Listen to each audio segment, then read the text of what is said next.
Adunay apuhan emosyonal human nga naluwas ang iyang duha ka mga apo sa maong landfill landslide sa barangay New Carmen. Adunay kompleto ni sa report Radyoman Will Duran.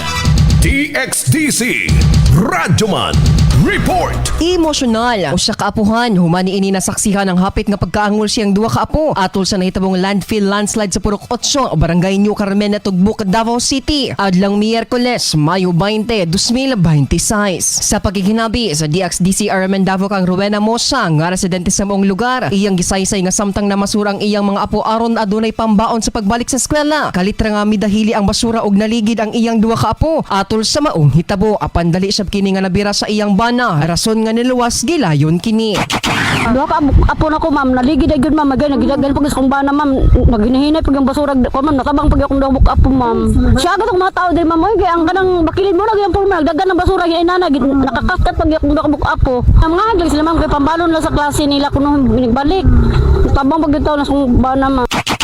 Dugang pa niya nga grabe ang iyang hilak ug kakulba human sa maong pagdahili tungod bag-uway pa lang sab namatay ang iyang anak nga amahan sab sa duha ka bata ug dili siya gusto nga mawala kini. Gani dako sab ang iyang pagpasalamat sa Ginoo tungod gitagaan pa sila og grasya nga luwason ang iyang mga apo.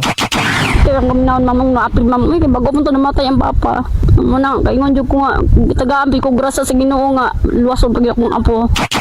Sa karon mihawa na sila sa maong lugar ug kasamtangan nga niadto sa taas nga bahin sa maong barangay samtang nanawagan sab siya og naghangyo og tabang sa gobyerno nga unta adunay relocation nga itanyag alang kanila aron aduna gyapon sila kapuy-an human sa maong landfill landslide.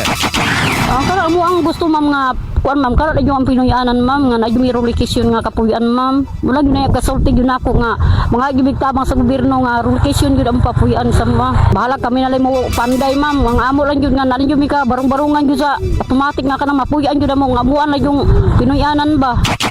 Kasama mo sa balita og serbisyo publiko, Radyoman Will Duran, Tatak, RMN.